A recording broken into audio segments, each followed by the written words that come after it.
हमारे पूर्वज मतलब बेवकूफ थे। विकास दिव्य कीर्ति ही सही है। अगर सब कुछ हटा दो तो हमारे और जानवर में क्या फर्क रह जाएगा? कुछ फर्क रह जाएगा? भारत ही वो देश बन गया है जो अपनी संस्कृति पे प्राउड नहीं फील करता है, अपनी संस्कृति को रौंद करके आगे बढ़ना चाहता हो रहा है। दूसरा जारी है तैयारी काटने की। अभी छूती थी जो पांव चुपचाप, अब सीधा कहे पहले आप। नारी का सम्मान होना चाहिए पर पुरुष का कत्लेआम। ये गंभीर विषय है और इसके ऊपर सभी को जागना जरूरी है। मेरा एक ही मानना है, शादी हो रही है, एक दिन हुआ, 2 दिन हुआ, 1 साल हुआ, 2 साल हुआ, 3 साल, कोई निश्चित नहीं है कब टूटेगा। चलो टूट भी गया कोई हर्ज नहीं है, छूट भी गया कोई हर्ज नहीं, आप अपने रास्ते हम अपने रास्ते। पर ये जो पुरुषों का मर्दन हो रहा है और बिना किसी दोष के कत्लेआम मचा दिया गया है और एक हो रहा है, दूसरा जारी है तैयारी काटने की। और इसमें नुकसान किसका होता है? तुम तो काट के चली जाओगी जेल, पति गया ऊपर, और अगर गलती से बच्चा रह गया तो उसको कौन देखेगा? तो जो भी लोग इस वीडियो को देखेंगे अन्यथा ना लें, मैं सभी नारियों के लिए नहीं कह रहा हूं, पर यह कुछ तथाकथित त्रिजटाओं के लिए या राक्षसियों के लिए इस्तेमाल। कभी छूती थी जो पांव चुपचाप, कभी छूती थी जो पांव चुपचाप, अब सीधा कहे पहले आप।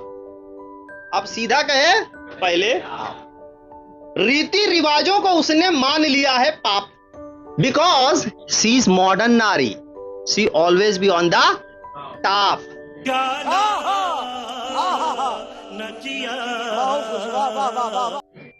टॉप पे रहेंगी, नीचे नहीं।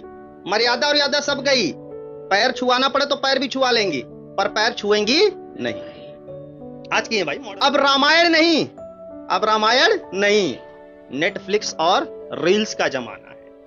और अब पति भी एजी ओजी नहीं बल्कि बाबू, सोना और पिल्लू सुनने का दीवाना है। अरे बाप रे, ये तो धोती खोल रहा है।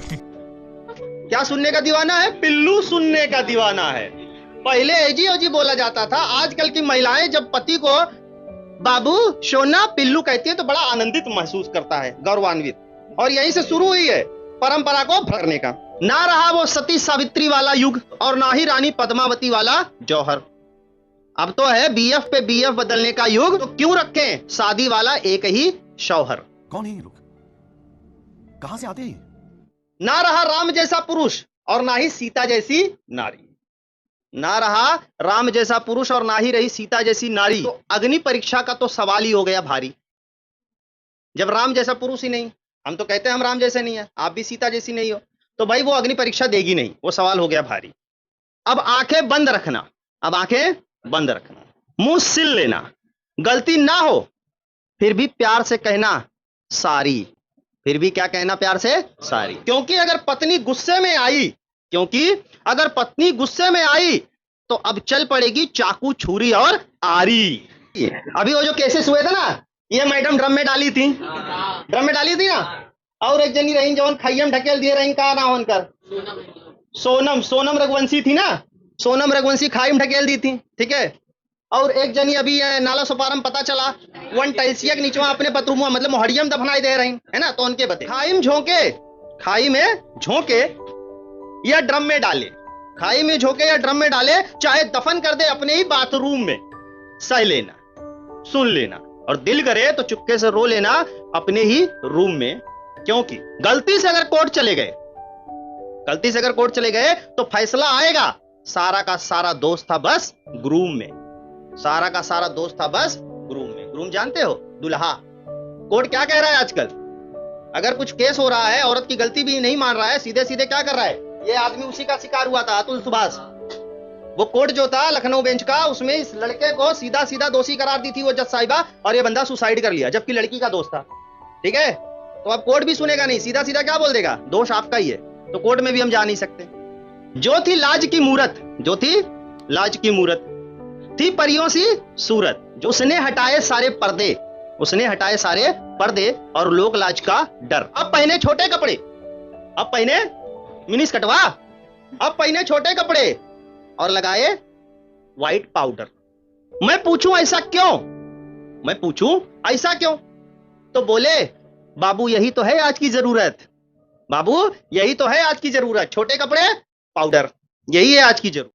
अरे जरूरत तो पूरी किया था मैंने तेरी अपने सपनों को छोड़कर। न दिन देखा न रात, न दिन देखा न रात, करता रहा मेहनत अपने घावों के खून और पसीने को पोंछकर। एक मर्द जब निकलता है ना बाहर, तो चोट लगे तो भी घाव घर पे नहीं दिखाता, फिर भी मार दिया सीने में खंजर सारे कस्मे वादे तोड़कर, फिर भी मार दिया सीने में खंजर सारे कस्मे वादे तोड़कर, और फेंक दिया मेरे ही तन को, और फेंक दिया मेरे ही तन को बेवफाई के चादर में लपेटकर। तुमने तो ऐसे बॉडियों को फेंक दिया है, वो बॉडियों का अंतिम संस्कार तक नहीं हुआ। भैया देखो, तुमको काटना है, तुमको मारना है, तो तुम इज्जत से हाथ जोड़ो, कह दो कि भाई अब हमारी आपकी नहीं बनती, आप जाओ हम जाए।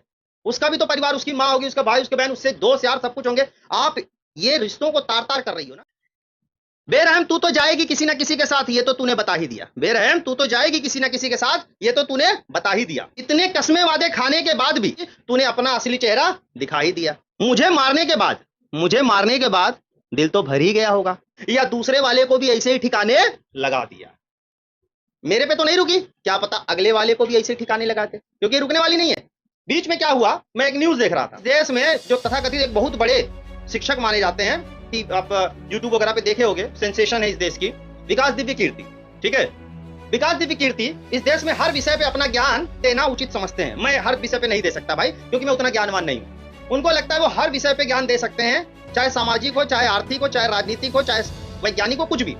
तो he thinks he is super talented. Einstein, Newton सब उनके पीछे। उनको पूछा गया, ये जो सोनम रघुवंशी का केस था, ये जो हुआ, आपको क्या लगता है कि उसे फांसी होनी चाहिए? बोले पर एक बार दूसरे एंगल से सोच के देखते हैं, उस लड़की ने क्यों हत्या की, थोड़ा सा गहराई में जाके देखें। उसकी दरअसल इच्छा क्या थी, अपने प्रेमी से शादी करने की। अगर वो यूरोप में होती, शादी हो गई होती, बात खत्म। क्योंकि वहाँ शादी लड़का लड़की खुद करते हैं, पूरा खानदान, पूरा गांव, पूरा मोहल्ला नहीं करता है। यहाँ शादी करने के लिए जरूरी है कि पेरेंट्स की सहमति हो। ठीक है, कल्चर है हमारी, हो सकता है उससे पेरेंट्स से बात की हो, ना माने हो। फादर उसके हार्ट पेशेंट शायद हैं, ऐसा मैंने कहीं जिक्र सुना। एक जिक्र मैंने सुना कि उसने अपने प्रेमी से ये कहा, या प्रेमी ने उससे कहा, कुछ ऐसा कहा कि ऐसे तो मेरी शादी की परमिशन नहीं मिलेगी तुमसे, क्योंकि शायद कास्ट मैच नहीं करती है, या तुम जो भी है, और अगर मैं विधवा हो गई तो परमिशन मिल जाएगी। उसको केवल विधवा होना है, क्योंकि उसको विधवा होने पर ही परमिशन मिलेगी शादी करने की अपने प्रिय व्यक्ति से। ऐसी क्या सामाजिकता है भाई? अगर एक्स को वाई से प्रेम है, जीवन गुजारना चाहती है, ऐसी क्या जाति, ऐसी क्या बिरादरी है कि आप हत्याएं करवा दोगे सिर्फ इसलिए कि वो अपनी इच्छा से ना जी सके? मैं तो सोचता हूँ कि अगर समाज थोड़ा खुला होता, उसको परमिशन दे देता, ये सब ना करना पड़ता। अच्छा, अगर प्यार कर रही थी उससे ही शादी करा देते तो नहीं मारना चाहिए था, क्योंकि प्यार से शादी हुआ था ना। आपको मालूम है, ये जो मैडम है मुस्कान और ये जो लड़का है सौरभ शुक्ला, ये दोनों का लव मैरिज था। ये दोनों का लव मैरिज था, और लव मैरिज में भी ये मैडम ने इस बंदे को मारा, इस नीच के लिए। तो ये विकास दिव्य कीर्ति को ये एग्जाम्पल समझ में नहीं आया, ये नहीं दिखा। ये पहले केस हुआ था कि भाई प्यार, जो ये कह रहे हैं कि प्यार के साथ ही हुआ होता तो ये मर्डर नहीं होता, ये मर्डर होगा, चाहे प्यार के साथ हो, चाहे समाज वाले जो दे उसके साथ हो। ये मर्डर करती रहेंगी जब तक इन लोगों को कड़ा से कड़ा सजा नहीं मिलेगा। ऐसे जघन्य अपराधों को डिफेंड करने वाले ऐसे क्रिमिनल लोग बैठे हैं हमारे समाज में, जिनको हमारे समाज की खाली बुराई बुराई दिखती है। अरे भैया, जाति बना, धर्म बना, समाज बना, ये इसलिए बनाया गया ना ताकि आप वर्गों में रह सको सभ्यता के साथ। अगर सब कुछ हटा दो तो हमारे और जानवर में क्या फर्क रह जाएगा? कुछ फर्क रह जाएगा? हमारे पूर्वज मतलब बेवकूफ थे, विकास दिव्य कीर्ति सही है। तेरी आजादी पर मुझे ऐतराज नहीं भाई, तू भी आजाद है, मैं भी आजाद हूं, मुझे कोई दिक्कत ना। तेरे सपनों पे पहरा, ना तेरे सपनों पे पहरा, पर रिश्तों को रौंद कर आगे बढ़ना, पर रिश्तों को रौंद के आगे बढ़ना, क्या यही है तेरा चेहरा? पति अब साथी नहीं, क्या बस एटीएम बनकर रह गया है और मेरे ही सामने तू दूसरों से मिले, क्या यही देखना रह गया है? बोलूं अगर देखिए चलेगा नहीं। अगर आदमी बोलता है अपनी औरत को देखिए चलेगा नहीं, तो बोले मेरे लिए दरवाजे हजार, मेरे लिए दरवाजे हजार, क्या तेरा ही घर रह गया है?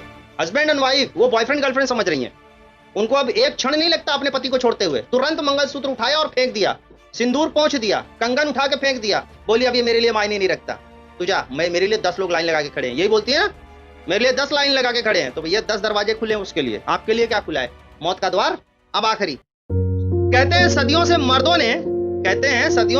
ने नारी को दबाया, रुलाया और सताया। नारी की पीड़ा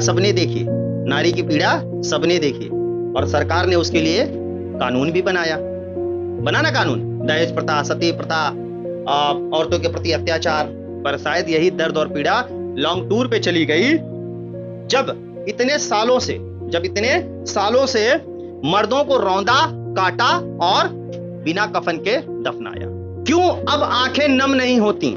क्यों कानून की कलम नहीं चलती? क्यों अब मार्च नहीं निकलता? और अब क्यों आवाज नहीं निकलती? क्या दर्द सिर्फ नारी का था?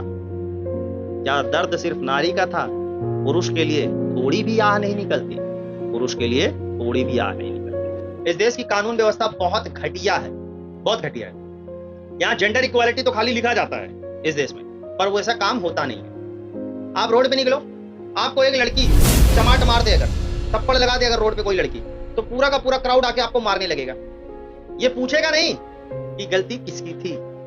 उनको बस एक ही चीज है, कंपैरिजन। वो कंपैरिजन के आड़ में इतने आगे निकल गई हैं, मोदी का विरोध करते करते बहुत सारे लोग इस देश में एंटी इंडिया की बात भी करने लगे हैं, भारत की संस्कृति और सभ्यता का भी अपमान करने लगे हैं। मोदी नो डाउट एक पॉलिटिशियन, आप उसका विरोध करो, पर देश की संस्कृति और सभ्यता का विरोध मत करो। वैसे ही पुरुष जाति का आप बराबरी करो, पर उस पुरुष जाति को गाली मत दो, उस पुरुष जाति का मर्दन मत करो, क्योंकि अगर पुरुष ही नहीं रहेगा तो नारी का वजूद भी नहीं रहेगा। जैसे नारी के बिना पुरुष अधूरा है, वैसे पुरुष के बिना नारी अधूरी है। और यह हमारे वेद पुराणों में लाखों सालों से चले आ रहा है। माता जगदम्बा, माता लक्ष्मी, माता सरस्वती, ये स्वयं आदि शक्ति का स्वरूप है, लेकिन इन्होंने पूरी की पूरी शक्तियां भगवान विष्णु, भगवान शिव और भगवान ब्रह्मा को दे रखा और उनकी अर्धांगिनी बनकर के उनके चरणों की सेवा करते रहे। पर इसमें इनको इंटरेस्ट नहीं है, इन्हें ये चीज फॉलो नहीं करना है। इन्हें बस पावर चाहिए और टॉप की पोजीशन चाहिए। टॉप की पोजीशन लेके कहां तक जाओगे? एक दिन बुढ़ापा आएगा और वहीं सड़ जाओगे। मरना है सबको। पर जो परिवार लेके चलता है, जो समाज लेके चलता है, जो भारत की भारतीयता लेके चलता है, उसमें ही प्राउड है। दुनिया का कौन सा ऐसा देश है जो अपनी संस्कृति को नष्ट करके आगे बढ़ता है? भारत। भारत ही वो देश बन गया है जो अपनी संस्कृति पे प्राउड नहीं फील करता है, अपनी संस्कृति को रौंद करके आगे बढ़ना चाहता है।